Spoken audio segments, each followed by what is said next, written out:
What's up, Degenerate Nation? Welcome to the Big Bets on Campus podcast. This is the weekend college basketball betting preview. I'm Stuckey, and joining me, as they do each and every Thursday afternoon, my fellow BBOC co-hosts Mike Calabrese and Greg Waddel. Get to quick week recap with some good and some ugly. We will add a futures to our portfolio with the Futures Roundtable. We'll talk a little with Tanner McGrath to get his America East Saturday betting preview, and then we'll give out some weekend looks for both Friday, Saturday, and possibly Sunday on the first weekend without any college football or NFL since August. And no, the Pro Bowl does not count, especially in its current form. So it's all college basketball all the time from here on out. Let's jump right in. Let's do some. Let's start with the good. Start off on a positive note. We talked about this team a couple weeks ago, and I said I needed to see more. I'm starting to come around on Maryland being legit. I know Illinois was shorthanded, but they dominated that game. And then I thought just tough spot, winning at Indiana, coming away with that win, and then backing it up with another home win over Wisconsin. They've now won 6 of 7. The lone loss came in overtime at Northwestern. This team, I think, is a bona fide threat to at least make the second weekend of the NCAA tournament. I'll also I got to give a shout out to Josh Hubbard of Miss State, who almost single-handedly beat Alabama. Incredible performance for Mississippi State. Alabama shot 15 of 30 from three. That's basically when you never beat Alabama when that happens. And he almost single-handedly did. Mississippi State misses a wide-open layup to take the lead in the final seconds. You got to dunk that ball, by the way. And then I got to give a shout-out to a unsung hero that many might not have seen. And it was... I watched this. I signed up for these games are on like Summit. I forget the website, but you got to go to a website and sign up. It's like Midco Sports something.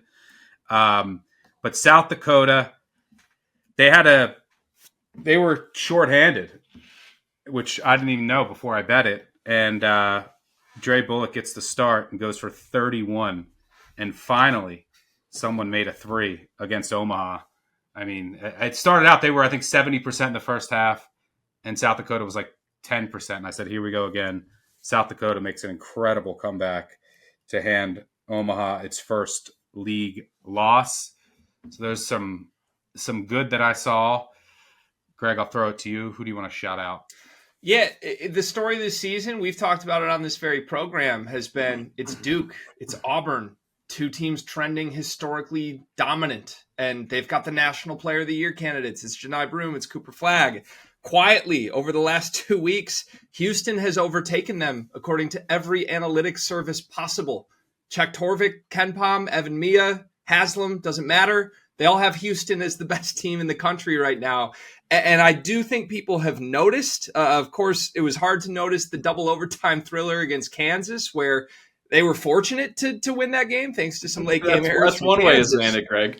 Yeah, it was crazy. But outside of that game, I mean, this is the best Kelvin Sampson Houston defense. And I know they're number one, if not top 5 in the last 5 years. This is the best version of it that we've seen. 11 of their last 13 games, they've held teams under 60 points. 6 of the last 12 have been under 50. I mean, it's insane. They've covered 8 of 10 games at this point. They don't have the star power. It's not as fun to talk about this team as it is the teams with Marcus Sasser and Jamal Shedd. But I just think it's crazy. When the story has been Duke or Auburn, Houston's quietly been better, and it's almost like nobody's even noticed. Yeah, I mean, is it going to be the same story then, though? I mean, the last 3 or 4 years, they finished number 2 on KenPom. And haven't got there. And what has happened, I think, last year or 2 years ago, they just got destroyed by Miami, who put up 90 on them. But their 2 other losses surrounding that loss were against Duke and Villanova in games that were basically like 50-45. That's my fear for them, is that they're just going to play a game. Their defense is going to show up. They're going to play a game that's like 53-49, and the other team just has ball handlers that could make open threes.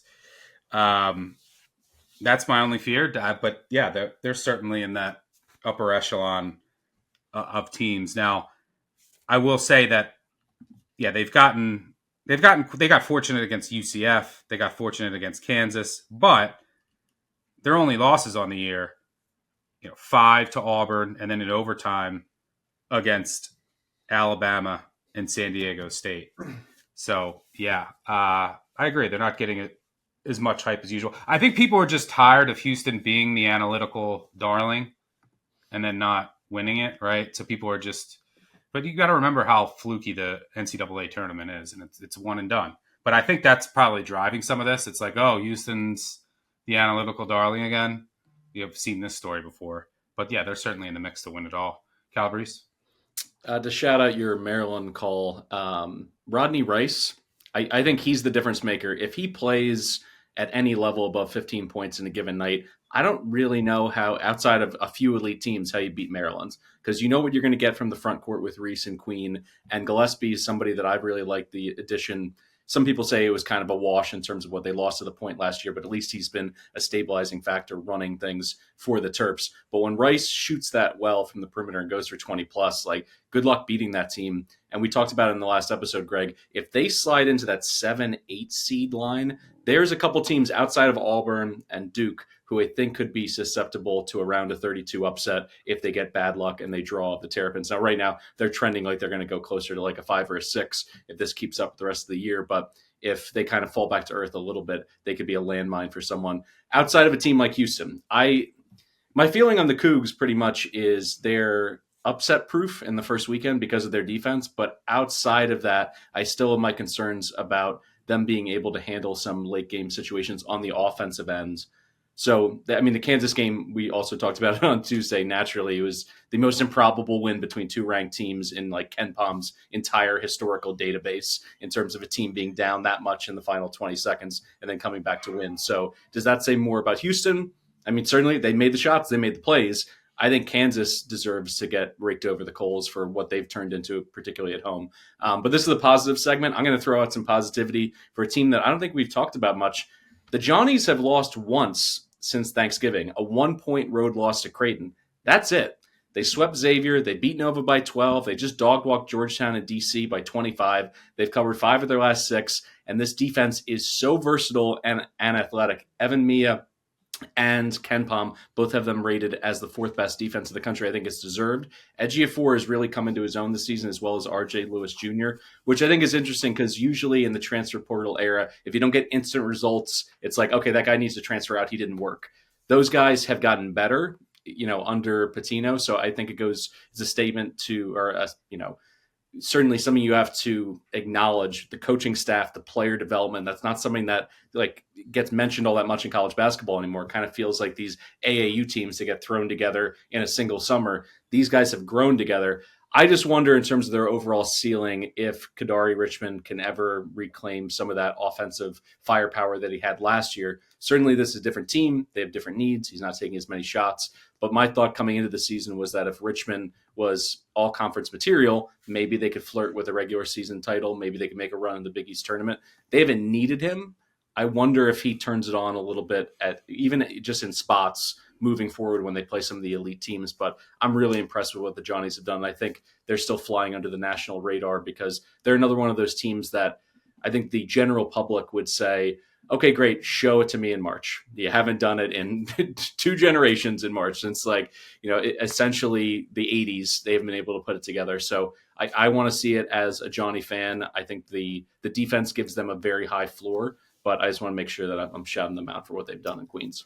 Yeah. By the way, back to Maryland, I think that the difference between this year's team and last year's, there's a stark contrast. I mean, Reese is now playing the 4, where he's much more effective. Last year, he was like their only big, and then he would get in foul trouble, and then it was Maryland had nothing. Maryland also couldn't shoot a lick last year. like one of the worst shooting teams in the country. And now they're a decent shooting team. And you have Queen at the 5 and Reese at the 4. It's just a world of difference. Like the team can shoot. They have big help and depth there. They're not as reliant on Reese doing everything inside. So, yeah, they're just a much, much different team this year. In regards to St. John's, I mean, the good thing is they'll get Devion Smith back soon. They need him just to make some threes. The offense is disgusting. They can't shoot. St. John's against Georgetown, yeah, their defense was outstanding, but they had like 3 separate 5-minute scoring droughts in that game, which is crazy. So if they face a team that just, that doesn't turn it over and, keeps them out of transition and getting easy buckets, and they're going to be aggressive, like a team that just takes care, like a veteran team that takes care of the ball and that can hit threes, gets back in transition. Johnnies are going to be in close games. And then if you look, they haven't lost. Their defense has been incredible. There's no doubt about that. Their defense is legit. Is Xavier a tournament team right now? Borderline? Close. If we say Xavier's not, then... Yeah, I think Xavier's a pure bubble team right now at best and probably on the wrong side of the bubble. So if we say Xavier's out, St. John's hasn't beat a single tournament team all year. 0-3 versus KenPom top 40 teams. That was my note. So I like watching St. John's. I think they are playing better than anybody in the Big East right now. I'm also so ready to fade the entire Big East when we get to the NCAA tournament because I don't think there's a team here other than Marquette if Cam Jones just goes nuclear in March that really has some upside. But yeah, you got to my point. Like I think this St. John's, because of what they are defensively, they are rarely going to lose to teams that just aren't very good because they smother you. The question is, what are they going to do when they see the better teams? Now, Baylor, that game against St. John's way back in November, right? Feast week, I think, double overtime, one of the more entertaining games of the year.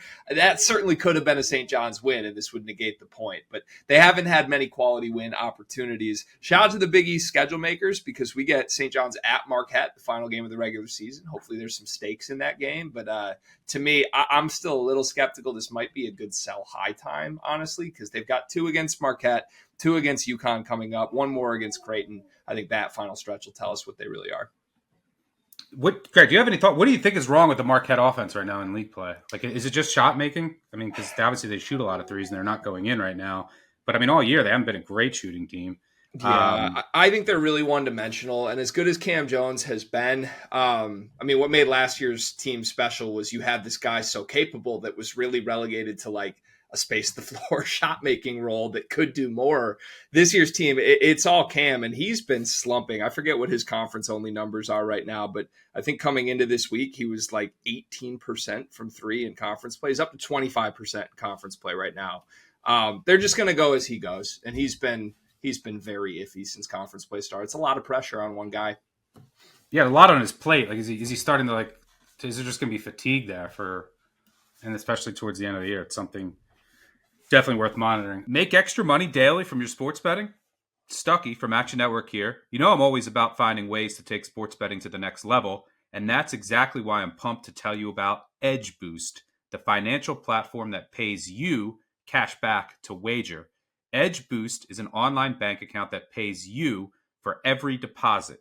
With the Edge Boost Visa debit card, you're getting up to 0.5% cash back on all your sportsbook, daily fantasy site, and casino transactions. That's free money back in your pocket just for doing whatever you're already doing. It's a no-brainer.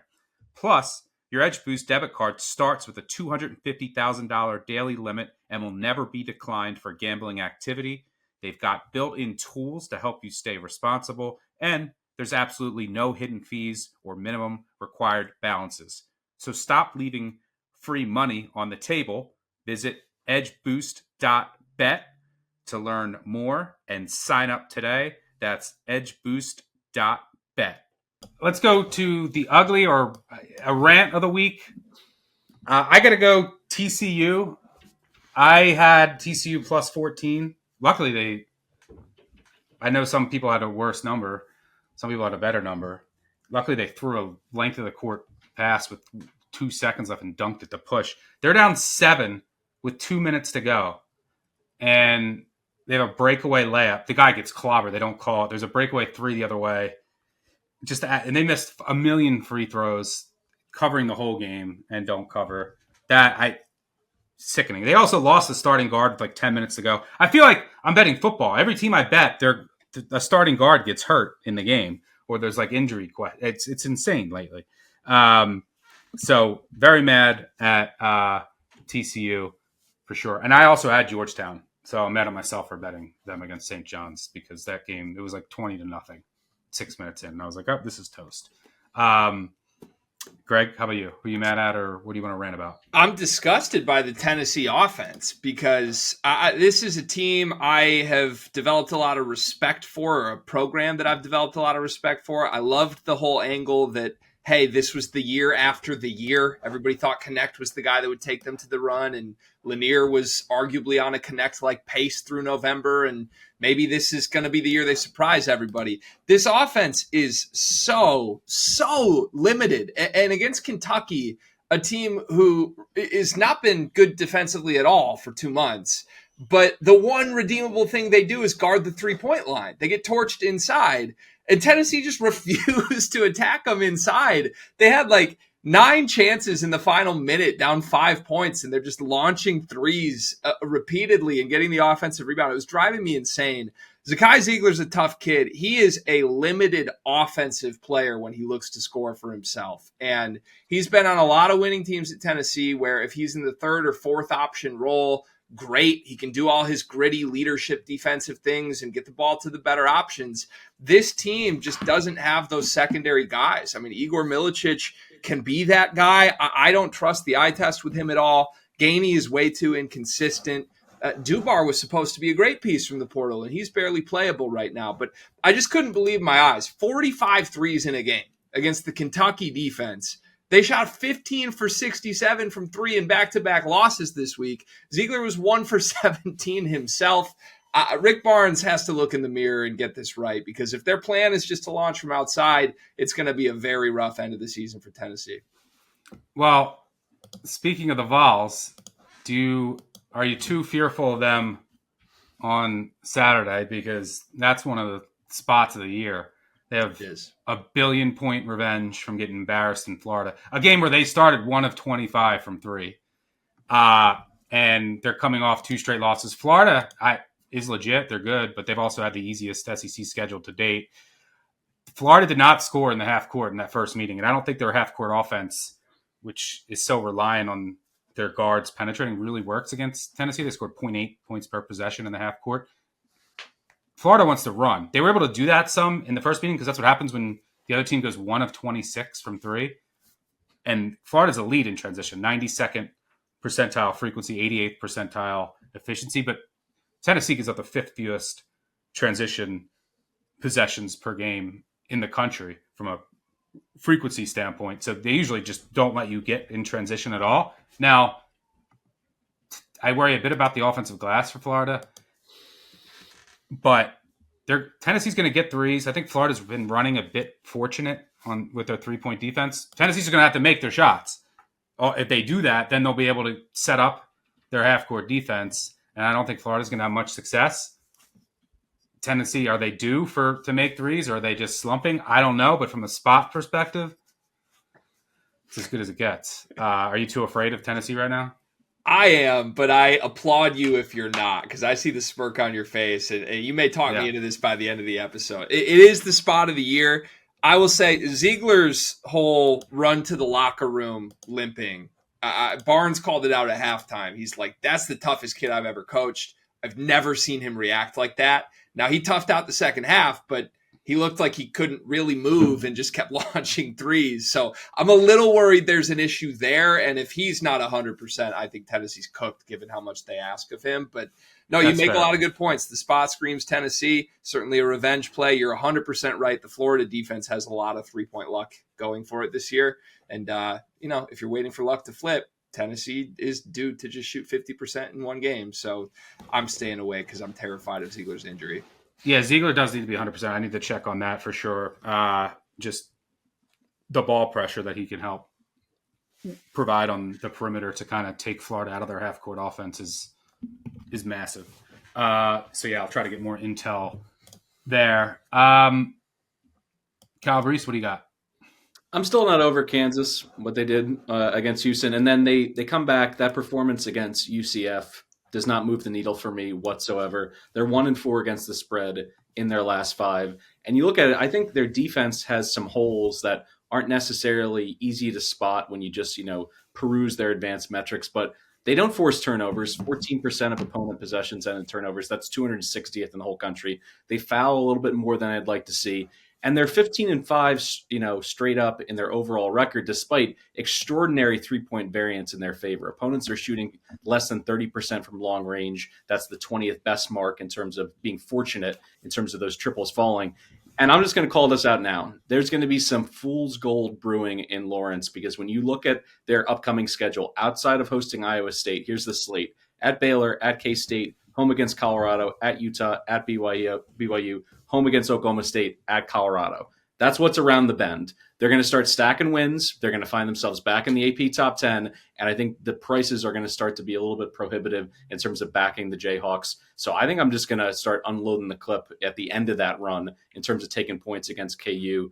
I just don't see it. I also think there's the locker room dynamic of the potential time bomb of Hunter Dickinson just kind of, being who he is and not having a lot of fun and kind of draining the energy from that locker room, because this is a grind now. They're no longer a title threat in the Big 12, at least in my opinion. They're just another really good Big 12 team, but not one of those elite teams. So I think with them being outside of that conversation with Iowa State and Houston, we'll see where they go, because this is a program that clearly has been at the very top of the sport for so long. How does Bill Self manage this team? But like I said, I want to focus in. I want to see them stack as many wins. I want to see them beat Colorado by 35 points, because I don't care. I'm just waiting for that to impact some spreads in later February, and that's why I'm going to hop back on fading KU.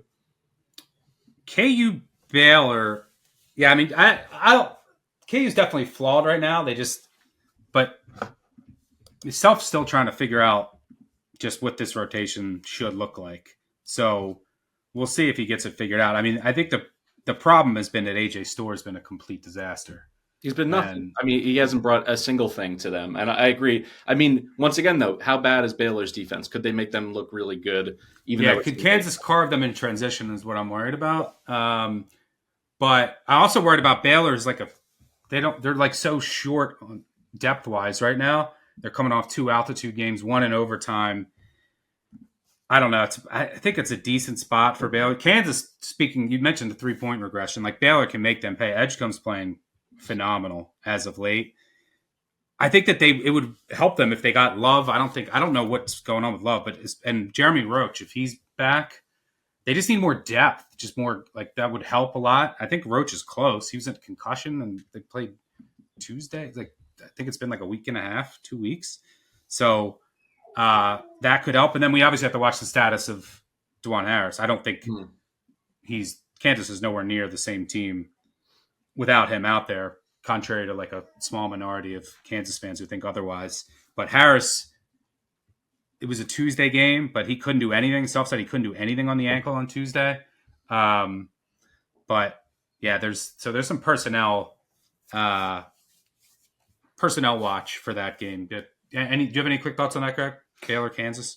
I would lean Baylor for sure. Part of this is the Big 12 turnaround weekend, Saturday, Monday, too. Kansas has Iowa State on Monday. You can't tell me they're not at least half looking ahead to that. If Harris isn't 100%, that's huge. They looked broken against UCF a little bit and got some very fortunate calls late. The end game stuff was not fixed at all. They still couldn't get the ball in bounds. And Bill Self, you said he's trying to figure out rotations. I don't care who's available, who's not. KJ Adams, Flory Badunga, and Hunter Dickinson on the court together is an insane attempt from Bill Self. Like, those 3 guys should never play together. This is not the 1980s. And I don't think he gets enough criticism, honestly. Like, in the middle of the end of last season, he was saying, I just can't wait for next year.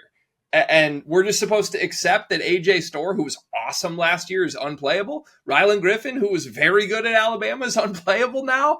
I don't get why more people aren't pointing fingers at this. But as Mike said, Hunter Dickinson, this is a theme. This is year 5. Every team he's ever been on just looks like they don't enjoy playing basketball by the end of January. And I think it's a good time to pounce on VJ Edge coming home.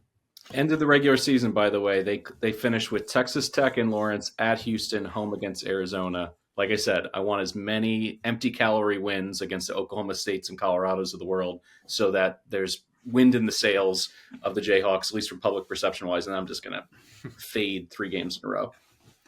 You could see Baylor play a little bit more zonier too. It's not, Kansas isn't a great shooting team. So we'll see how much zone Drew uses in that matchup. All right, but let's get to our futures roundtable.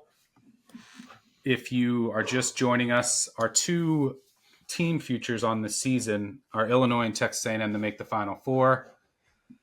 We'll add one today. I'll kick things off. Every year we need a horse.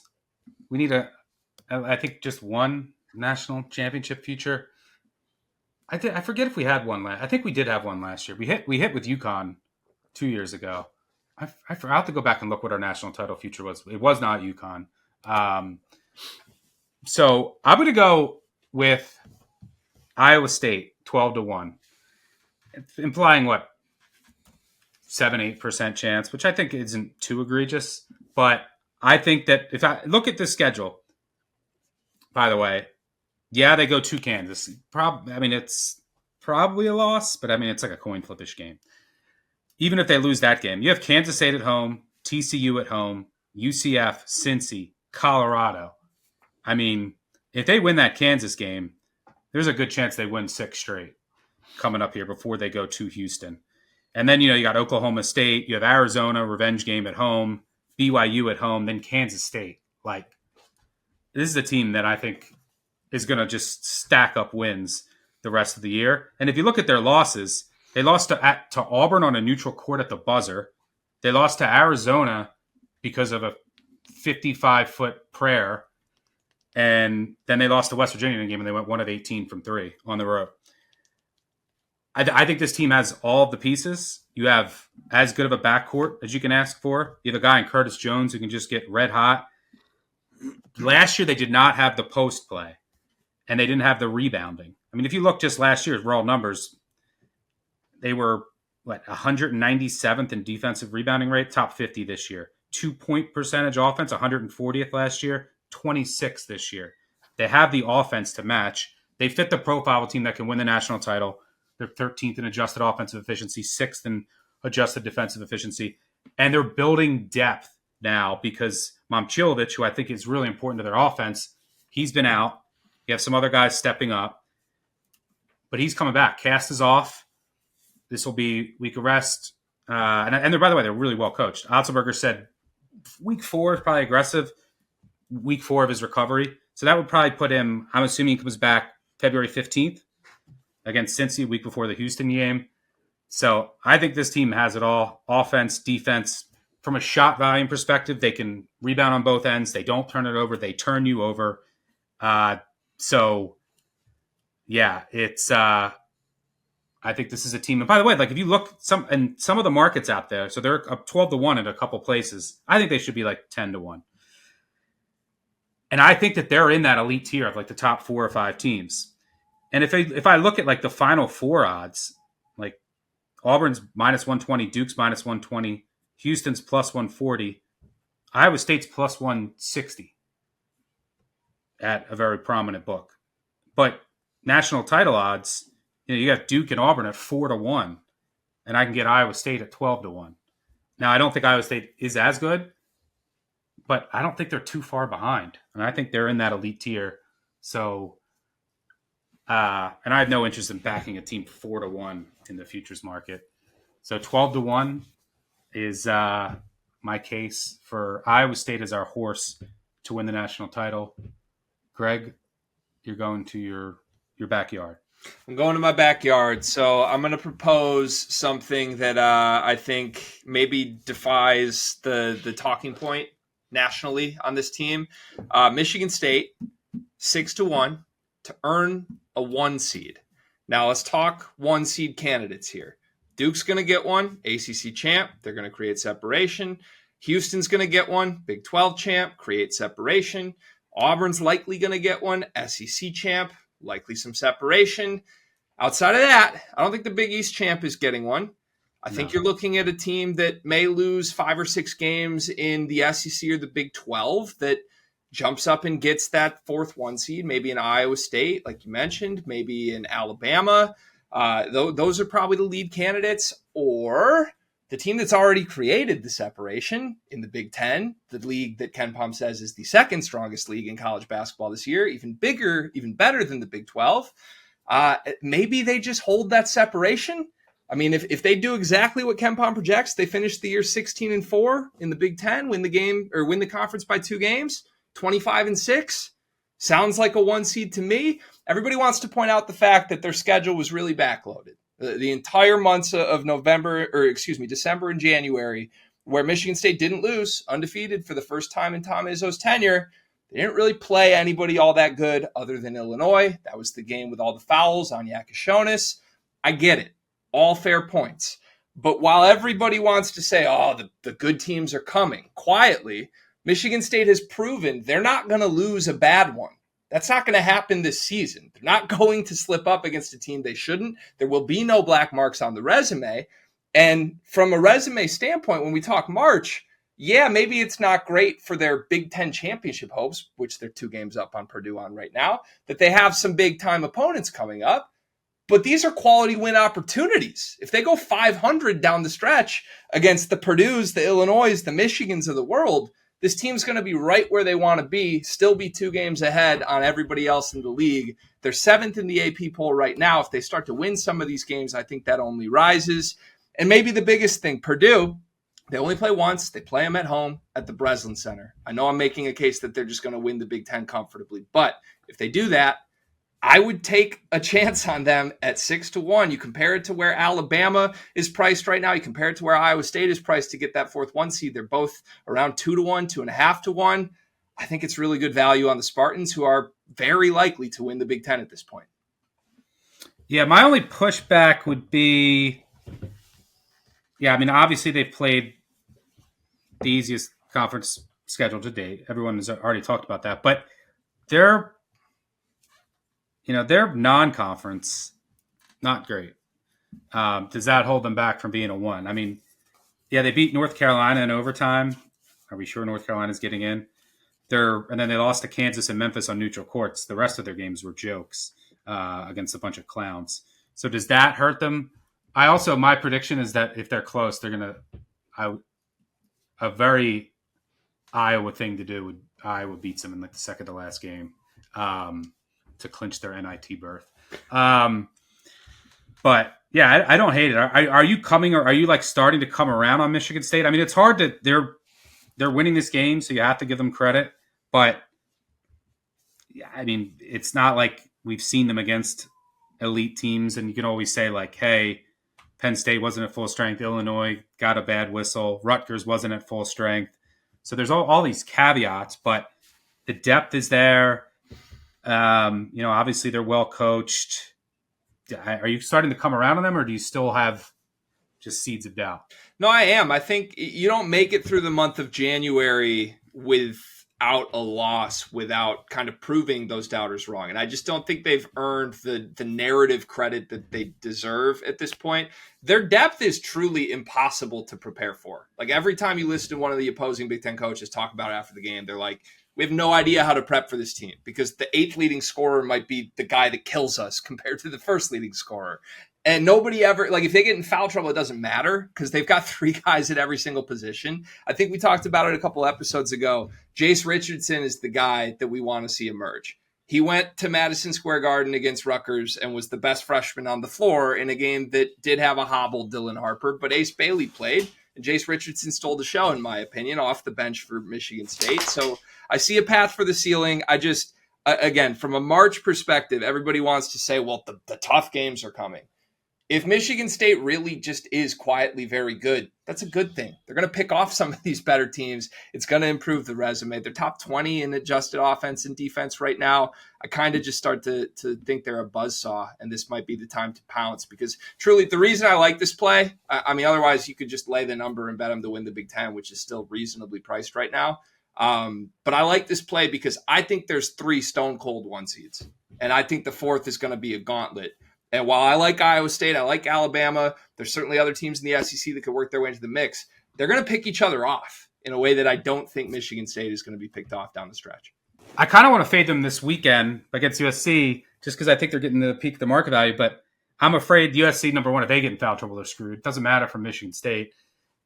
USC can at least compete on the defensive glass, but does USC have the size? Is USC just going to get killed inside by Michigan State? That's my fear there, which might keep me away from USC, who I can never figure out. But Michigan State just might just dominate inside. So that's my concern for their trip out west. Calabrese, what do you got? I'm going to go with something really conservative here just to kind of balance this out. I was kind of shocked to see that St. Mary's is only about minus 150, minus 165 to win the WCC. They're undefeated in conference play. They got a 2-game lead. They get the Zags on Saturday on their home floor. It's a simple hedge there. You can just take the Zags to win outright, or maybe wait to see if you can get a live number, get them plus a couple points. It's probably going to close like the Bulldogs minus 1 or 2 in that game. And then when you look at the Gales, it's a pretty simple formula. They're just about top 30 on both ends of the floor, which is extraordinary for mid-major, low major, whatever you want to call the WCC.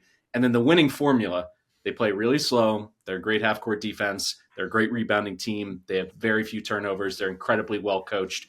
And they have this mindset. Can be their three-peat for the WCC regular season title. So it's not something that the pressure is on them in a weird way, or they need to prove it to themselves so they can get over the hump against, the Zags in conference play. They've done it. They've continually done it. I think they're clearly the class here. So to have them, what I think is a pretty reasonable number at minus 160, I think that's enough to jump in on SMC here. This is a team that I gave out the other night against Santa Clara. I think they held Santa Clara without a bucket. They went on a 30-0 run. Yeah, so it's like that's the definition of Santa Clara's new money. They're excited. They beat the Zags. They're like, okay, we're going to be a real threat in the WCC, and then they run into a buzzsaw. I think the Gales are a buzzsaw, so that's what I'm going to throw out there. Not as sexy as your 2 plays, although I will say about Michigan State, the whole narrative, everything you laid out, Greg, if the number was just a little bit better, because I think to myself, if they get into a spot where Iowa State and Houston are neck and neck and they flip-flop who wins the regular season title, who wins the Big 12 title, it's going to take probably a Big 10 tournament title, that cherry on top, to feel like you're really good going into Selection Sunday to get that 4th 1 seed. And I think the Big 10 tournament is going to be war. I think really, after their first game, they're just going to be playing hungry, quality opponents. And we just haven't seen it yet. I don't want to even pretend that I know exactly what's inside this Michigan State team, because they just haven't faced really good teams at full strength since November. So I need to see a little bit more. But like I said, if it was closer to 10-1, maybe even like an 8 or a 9, I'd be interested. But I feel like the price isn't quite right. By the way, St. Mary's, Gonzaga, Saturday night, great game. I'm thinking of taking Gonzaga, which is why I probably won't go with yours, Calabrese. But my thinking in this game, I mean, can Gonzaga close out a game against a quality opponent? I don't know. But St. Mary's just dominates shot volume in like every game because of their rebounding. I mean, they're second in the country in offensive rebounding rate. But Gonzaga is a really, really good rebounding team. And Gonzaga won't turn it over. Top 10 in that department. So I think like from a rebounding turnover, I mean, St. Mary's doesn't turn over.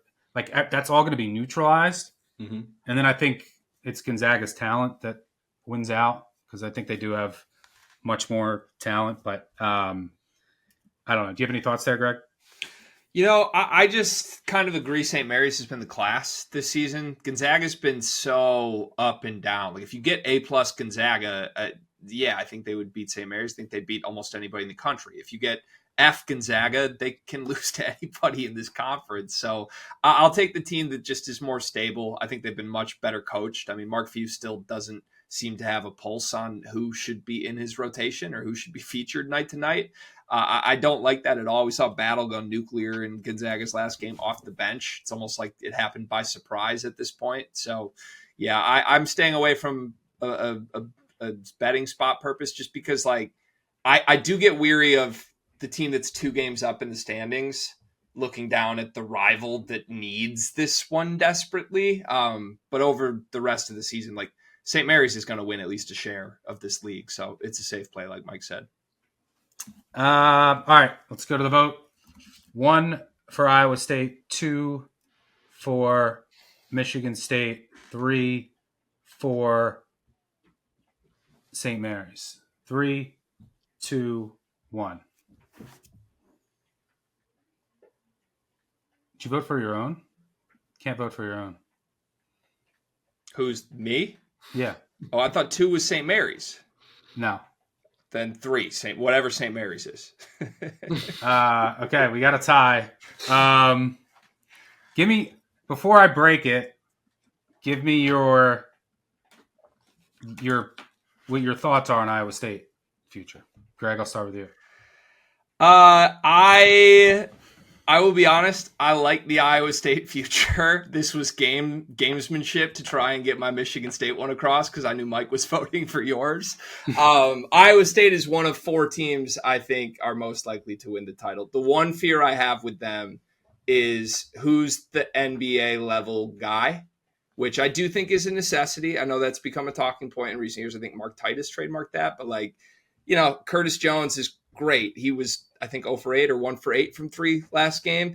That's not necessarily a guy I trust to do it 6 consecutive games, but the defense is so high level anyway that it probably doesn't matter. As you mentioned, they're upgraded inside.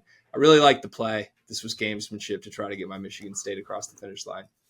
Calabrese.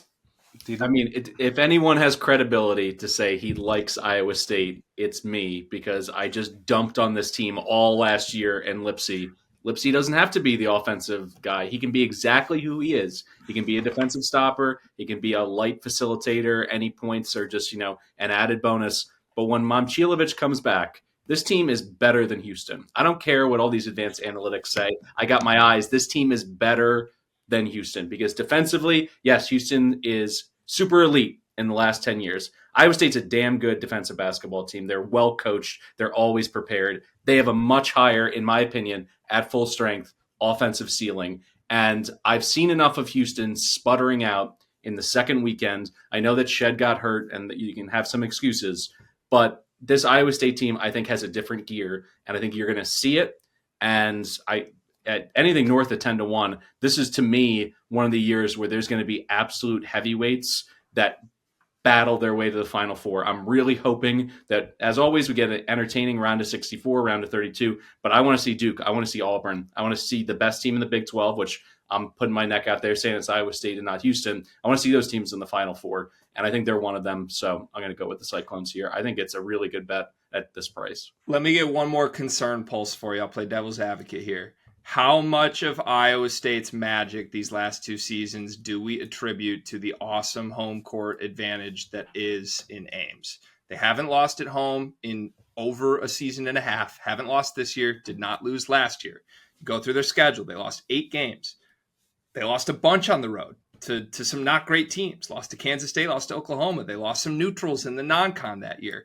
Look at this year. Lose at West Virginia, lose at Arizona, but even games they've won, they were down big at Arizona State. They were down big at Texas Tech. They were even down big at Iowa earlier this season. They're a totally different team at home. You can trust them at home in an NCAA tournament setting, neutral site. Yeah, it's not a true road game. I just think they're a different team. Those guards play different when they're not as comfortable in Ames. You know what I like about college hoops as opposed to college football? It's like, it seems petty and it seems small, and you don't get away with saying like that was a quality loss in college football. People hate that. In college hoops, people will listen to that. What they did against Auburn in Hawaii, to me, that's the indication that against an absolute colossal team with a National Player of the Year, they were right there. So I think you're right. An 18-point lead. What's that? They blew an 18-point lead. They did. They were also, who else can get up by 18 on this year's Auburn team? So I think it cuts both ways. I hear you, but like if we're going in on they're better than Houston, Houston will not blow an 18-point lead to anybody. I don't care who it is. True, but I also, you know what? I'm going to keep your number on speed dial when they're down 6 in the tournament and they need LJ Cryer to be the man and not the complimentary, I'll shoot an open 3 kind of guy. I've had enough of the Houston experience. Like I said, absolutely upset proof in the first weekend. But after that, I'd rather have a team with a higher ceiling because it's going to take a really high ceiling to make it to the Final Four and to beat any of these teams. And I don't see Houston doing it. Like the win against Kansas was absolute fairy magic dust sprinkled over the Cougs in that game. There's no way they should have won that. They've also had some issues in close games. They could have lost to UCF as well, messing around there. So we just agree to disagree, but I think, once again, putting all this into perspective, everything comes down to price. I'd be with you on Michigan State if it was 10-1. That's where my vote would have gone. If this was 6 or 7-1, Iowa State, I'm out. But at 12-1, I think it's really good value because I think they're not that far away from these elite teams, and the Auburn game is enough evidence for me to make the jump. Stuck, I'm getting priced by a guy that brought minus 165 to the futures table today. Houston blew a 17-point lead to Alabama a couple years ago. They did blow a double-digit lead, 14-13 against San Diego State on neutral court earlier this year in the second half, which is shocking. I don't know how that happened. All right, we're going with Iowa State. Put it on the board. Iowa State, national title future. So we got Iowa State, win it all, 12-1. Illinois to make the Final Four, Texas A&M to make the Final Four. All right, before we get into our rapid-fire bets for the weekend, we got another America East Minute from our guy, Tanner McGrath. Thanks, boys. Welcome back to the AM East Minute, hosted by yours truly, the world's biggest fan of this stupid low major league. Update on the standings entering Thursday night's games. Bryan is 6-0. Maine is 5-1. Vermont is 4-2. UMBC and Lowell are both 3-3. Albany's 3-4. New Hampshire, Binghamton, and NJIT all have 5 losses, the clear cellar dwellers of the league. The biggest news of the week in the America East, Lowell point guard Caleb Murphy will make his debut this week. He's been out for the entire year based on academic eligibility issues, but it's massive that he's back now because now you can get Quincy Clark out of the lineup. He has been a mess running point for Lowell, not helping their turnover issues, and he single-handedly blew the game against Maine last Saturday. Murphy did post a 28% assist rate to a 15% turnover rate with South Florida a few years ago. Throwing a true facilitator in the mix with Somerville, Covington, Mincy, and Brooks could make that offense really unstoppable. Of course, they may never learn how to rebound a basketball, so none of this probably matters. Lowell visits UMBC 1 p.m. on Saturday. UMBC has been going zone heavy lately, playing mostly zone defense in upset wins over Albany and Vermont last week. Jim Ferry is a chiropractor. He's a guy who's going to adjust and readjust as the year goes on. I don't know if that is sustainable. I mean, Albany's zone offense is so gross under Dwayne Killings because he can't coach. And Vermont didn't have either TJ Hurley or TJ Long. So they had no shot of beating the zone over the top. Lowell is a good zone offense with 3 versatile playmaking forwards who could all act as that kind of high post pin man.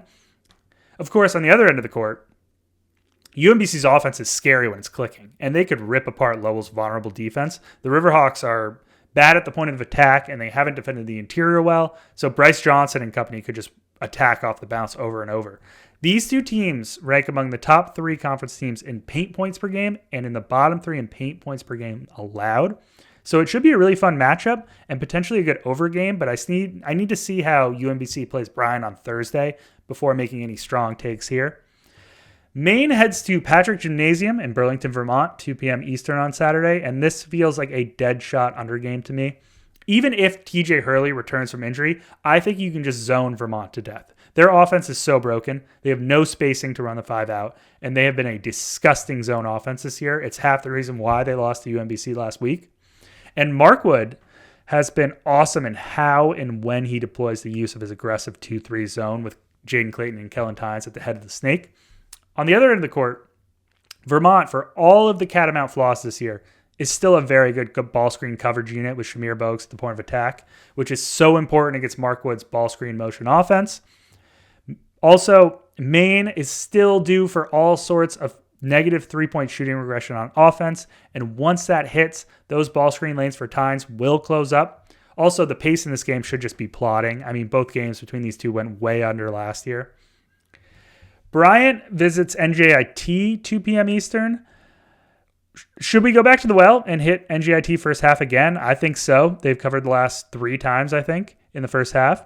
Once again, this team has very solid top 5, but no depth, so they keep up in the first half before flailing in the second. Bryant struggled in the first half against Binghamton and New Hampshire before taking over in the second last week. And I still think Bryant is juiced in the markets. I still question their offensive efficiency and execution, and I still question how they play on the road.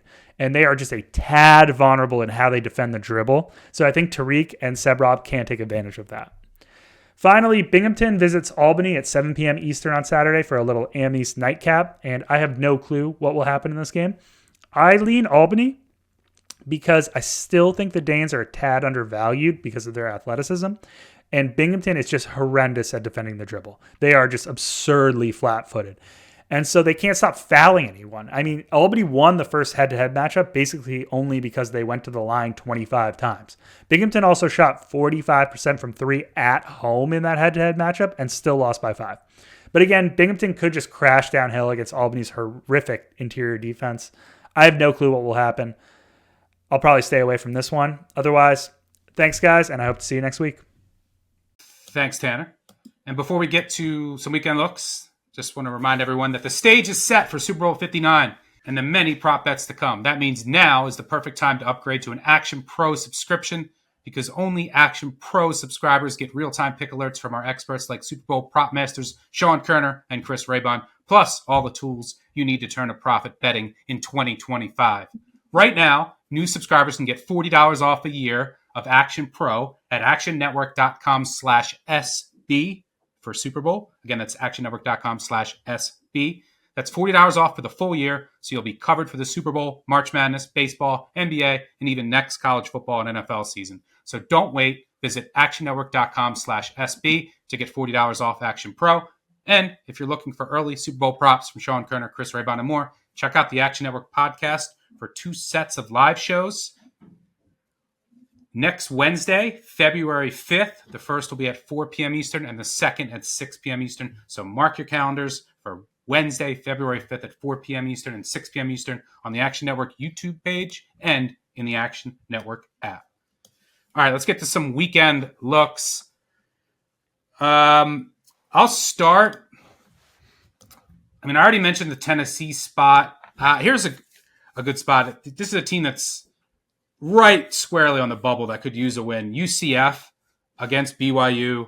I think this is a good spot. BYU off an overtime win against Baylor. They have Arizona on Monday. Tricky trip out east. BYU's not been the same team away from home. They're 353rd in Haslametrics away from home metric. They have 1 win on the road against Colorado. They have losses. Obviously they lost at Houston. They lost to Providence, Utah, TCU, all on the road.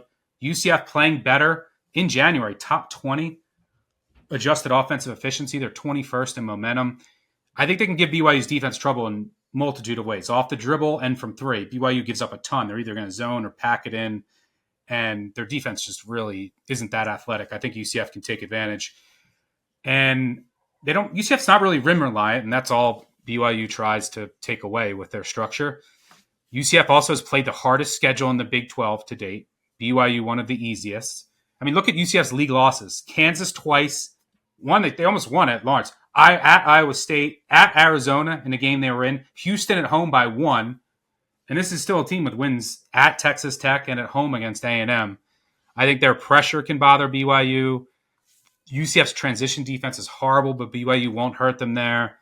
UCF's also elite at taking away the 3, limiting 3-point attempts. That's important against BYU.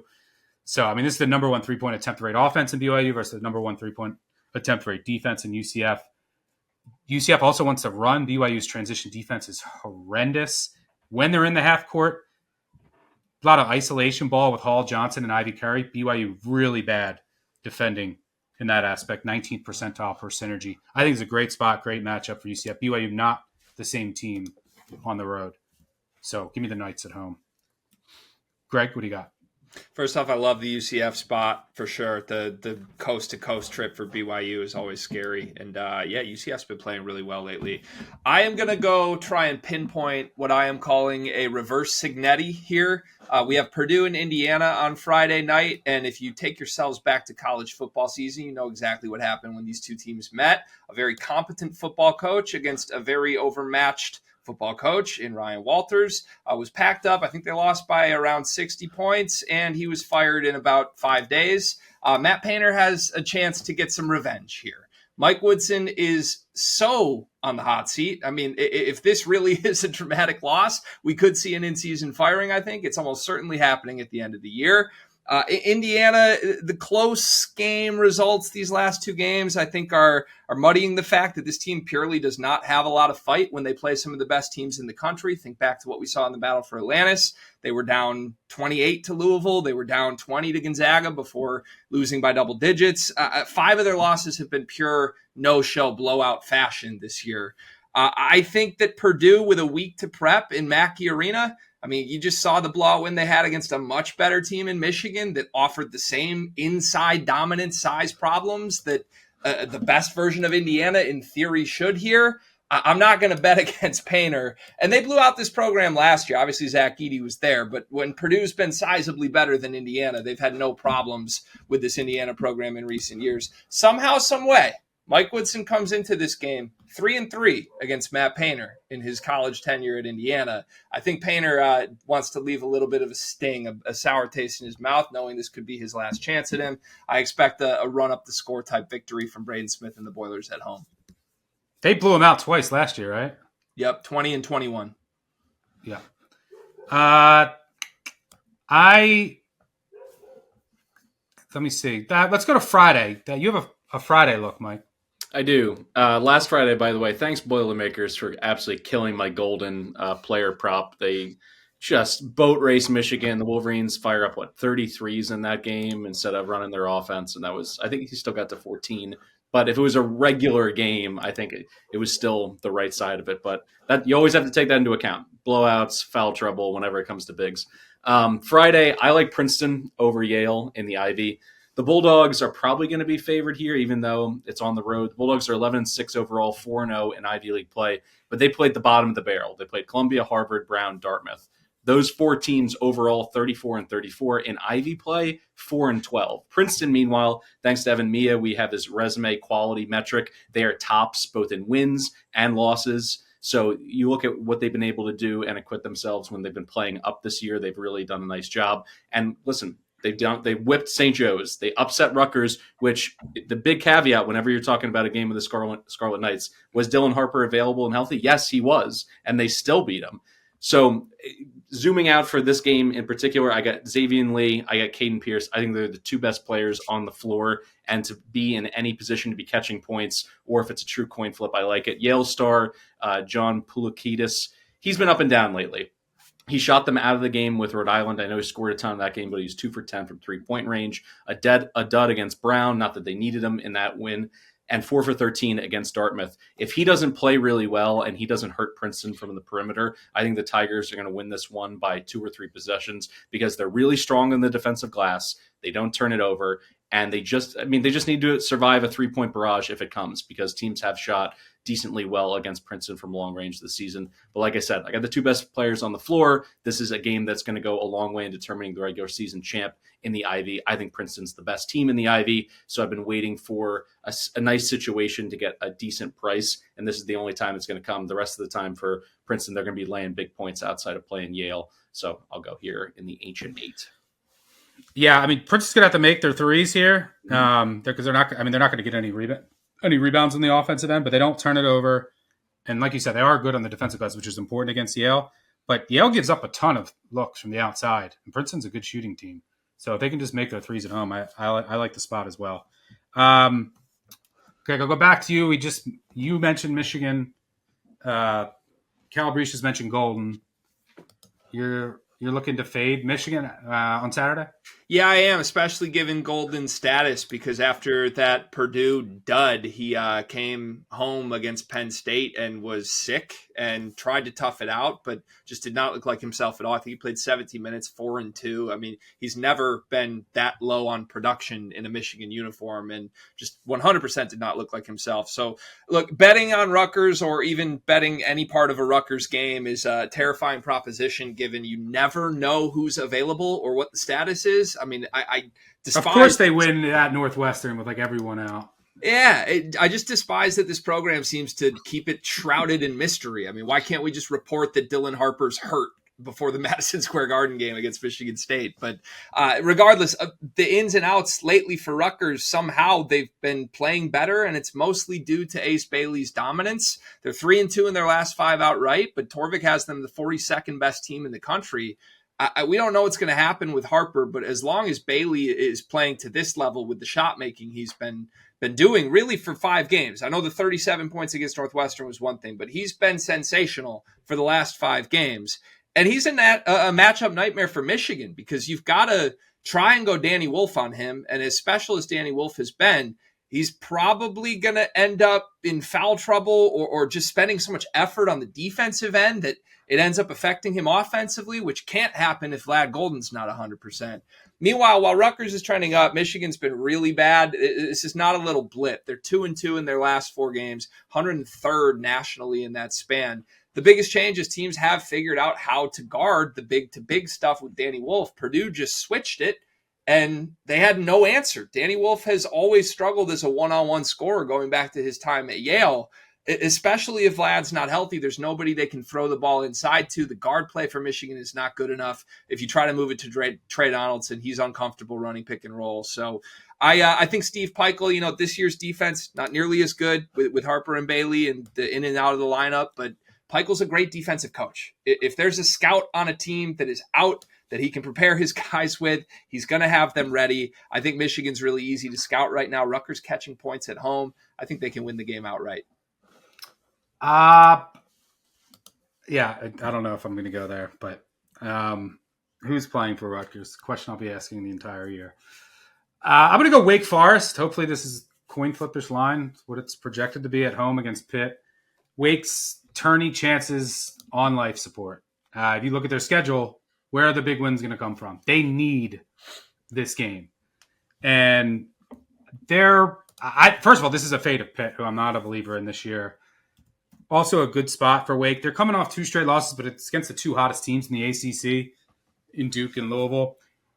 As I mentioned, their tourney lives are on the line against Pitt. Major revenge spot here. Pitt knocked them out of the tourney last year in the ACC tournament. That game was basically an elimination game. Whoever lost it had no chance of getting in. Wake lost that game. This Pitt team, dead last in away from home metric per Haslam metrics. Their ball screen defense is poor. Wake can also get buckets in the post. Wake Forest is horrendous on the glass. It kills them in so many games, but so is Pitt. Like, it's not going to crush them in this particular matchup. They're also due to just make some shots at home. They're shooting 27.9% from 3 at home. I know they're not a good shooting team, but they're not that bad. They also can live in the mid-range in this matchup, which is where they're most efficient. But I just trust in this spot the Wake defense much more. I mean, the Wake defense is legit, like top 20, top 25 caliber. The Pitt defense is bad. There's holes all over. I think this is a good matchup and a good spot for Wake on Saturday against a Pitt team that just has not been the same on the road. So give me the Demon Deeks. Calabrese, what else you got?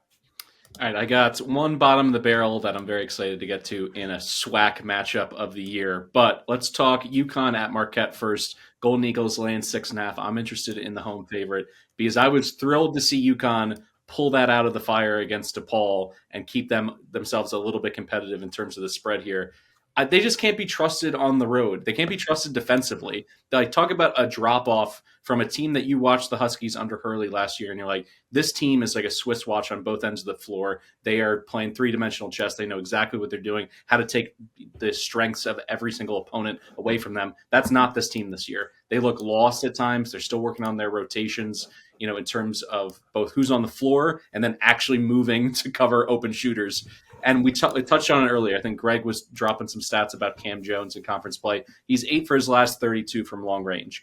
This is a 38% career three-point shooter. I think particularly at home, if you're trying to bank on a bounce-back spot for Jones, this is it. But even with him trailing off, his teammates have stepped up to the tune of Marquette going 9-1 straight up in their last 10. They've covered 3 in a row. So yes, their overall ceiling, if you want to talk about what happens in March with this team, they can't go very far without Cam Jones putting on the Superman costume here. But in this game, I'm going to hope that he gets to 20 points. And if he does, I'm just looking at this UConn team that I still think is taking on water. Because if you want to talk slumps, Caravan, 5 for his last 27 from the floor. He fouls out against Xavier in a loss. Couldn't throw it in the ocean against DePaul. I think he was 1 for 14.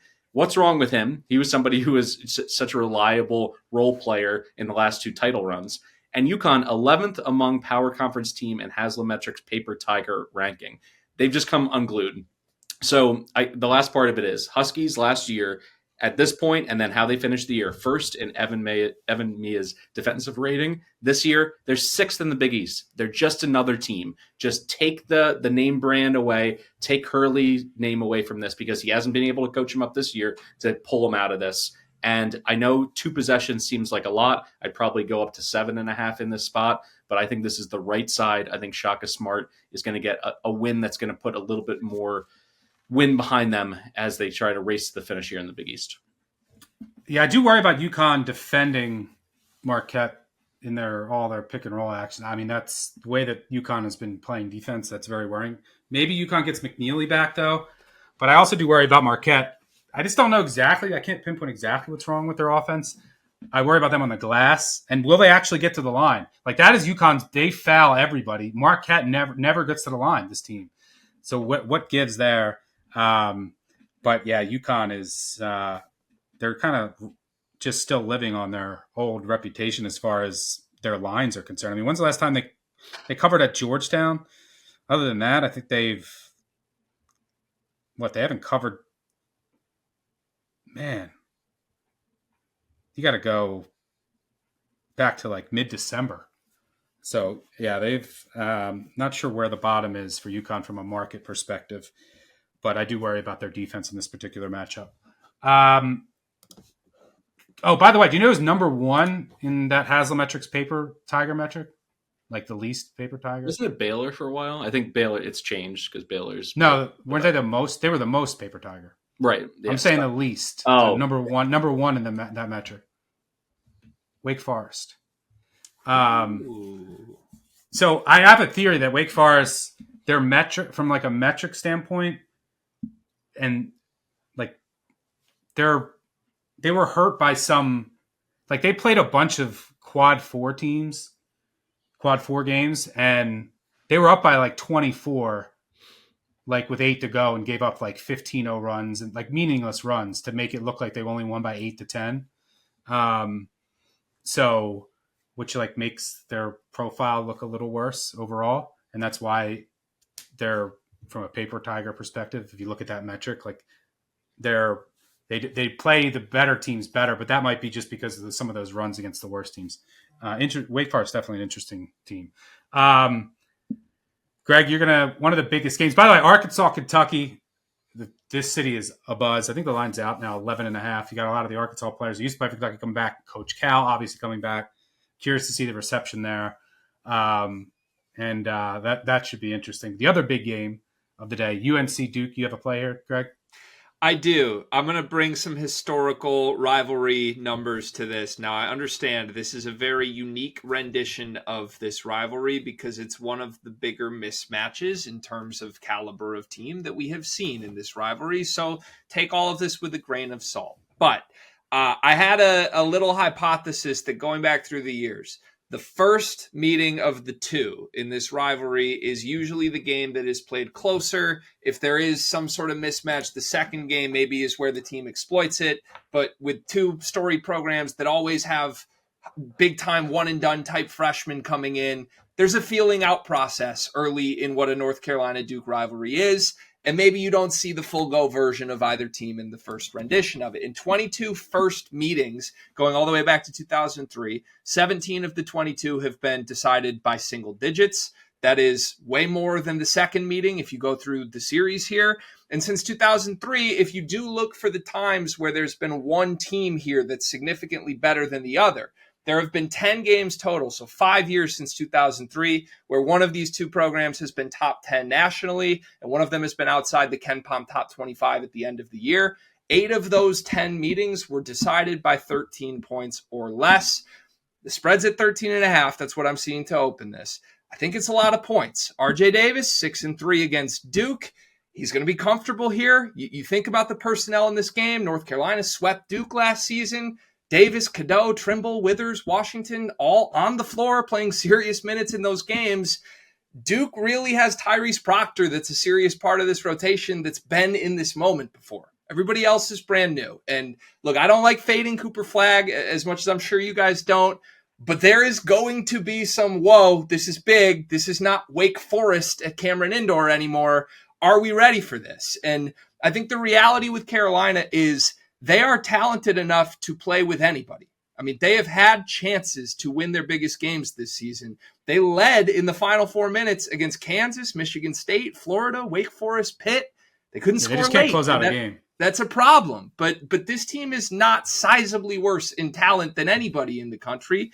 And Duke has been a lot different since Malik Brown went out. This defense that looked like the very best defense in college basketball has been 11th in the country in the last month. Their offense, 23rd. You add it up, Duke is 9th in the country in their last 7 games per Torvik over the last month. Some teams that have been better than Duke in that span: Michigan State, Auburn, Louisville, Florida. North Carolina's played all 4 of those teams. North Carolina covered 13 points against all 4 of those teams. I'm going to take the Tar Heels with the points here. It's as gross as it sounds, but I think it's the right play. By the way, shout out to Kentucky for that win at Tennessee, shorthanded.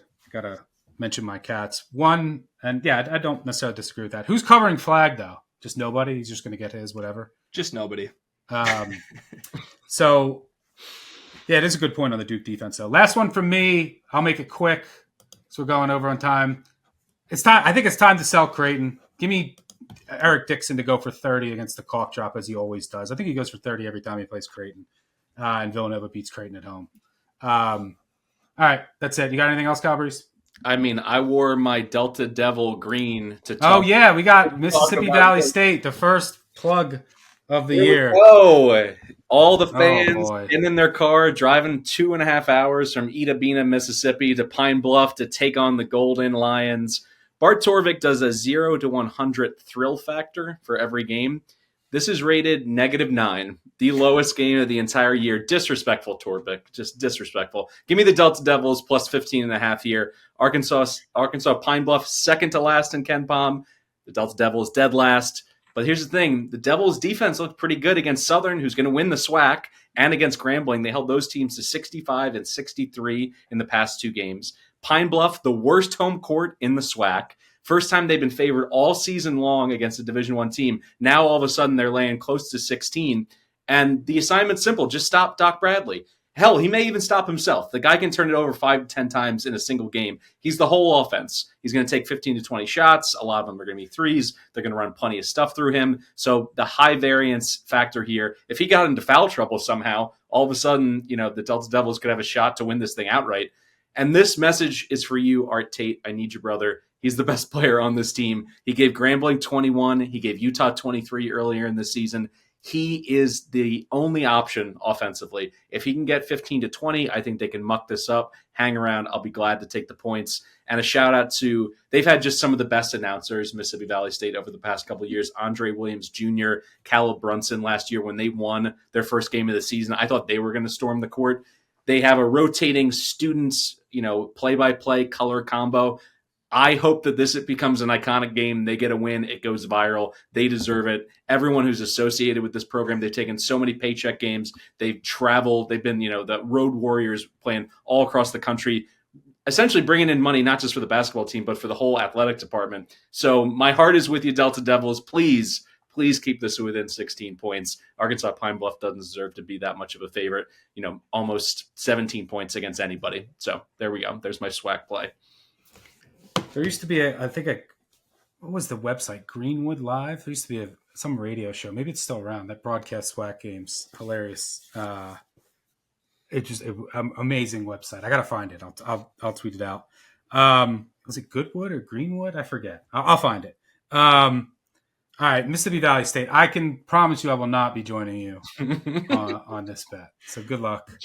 And where's it at? Where's it going to be broadcast? Is it on YouTube? Are those on YouTube? This one, hold on. I have the Arkansas Pine Bluff pulled up here. Let's take a look. I haven't watched the SWAC game this year. It is on the University of Arkansas Pine Bluff Sports Network, so you're going to be able to stream it live off of their website. Hopefully for you got to pay? Yeah, I don't want a Hawaii football $69.99 situation or having to pay for a whole SWAC package, but I think this is going to be free. All right, gentlemen, thank you, Greg, Mike, for joining me. I'm glad you got your Mississippi Valley State mention in for the year. If they cover, I'll let you do it again. If not, you're done. Thanks to our producer on the back end. Most importantly, thanks to all of you for tuning in. Make sure you subscribe, unsubscribe, tell a friend, tell an enemy. Leave a 5-star review, really helps us out. Subscribe to our YouTube channel. Follow along on the Action Network app. Thanks again for tuning in. Good luck on all of your wagers this weekend. We will see you next week. Cheers.